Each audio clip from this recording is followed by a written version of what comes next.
Hello बच्चों, let's read the question. A body is thrown vertically upward with velocity u. The greatest height h to which it will rise is, here we have given 4 options. Now to answer this question, first we will discuss here the key concept, and here the key concept is given as equation of motion. तो जब हम बात करते हैं equation of motion की, उस particular case में velocity, time, displacement, acceleration, इनके बीच का रिलेशन हम यहाँ पे इक्वेशन ऑफ मोशन से इंडिकेट करते हैं. First equation of motion is v equals u plus minus a T.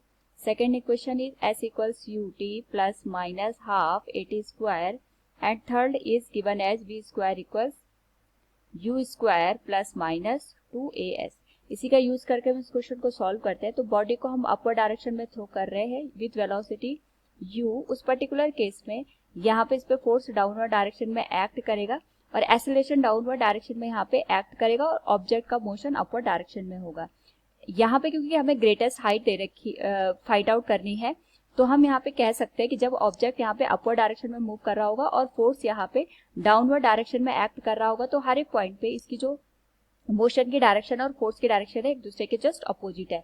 जिस वजह से एक पर्टिकुलर हाइट पे जाके हमारे पास जो वेलोसिटी होगी वो 0 के बराबर हो जाएगी, क्योंकि फोर्स यहाँ पे रिटार्डेशन देने का काम कर रहा है, स्पीड को कम करने का काम कर रहा है. तो एक हाइट पे जाके हमारे पास वेलोसिटी 0 हो जाएगी, फाइनल वेलोसिटी 0 हो जाएगी, और यहाँ पे जो हाइट होगी उसको हम h से इंडिकेट करेंगे. क्योंकि टाइम का हम यहाँ पे कॉन्सेप्ट नहीं लेंगे, तो हम यहाँ पे जो थर्ड इक्वेशन ऑफ मोशन है उसका यूज कर सकते हैं. That will become v square equals you square. क्योंकि एक्सेलरेशन ड्यू टू ग्रेविटी की डायरेक्शन डाउनवर्ड है, तो हम इसको नेगेटिव साइन के साथ इंडिकेट करेंगे. You square minus 2g into H के बराबर.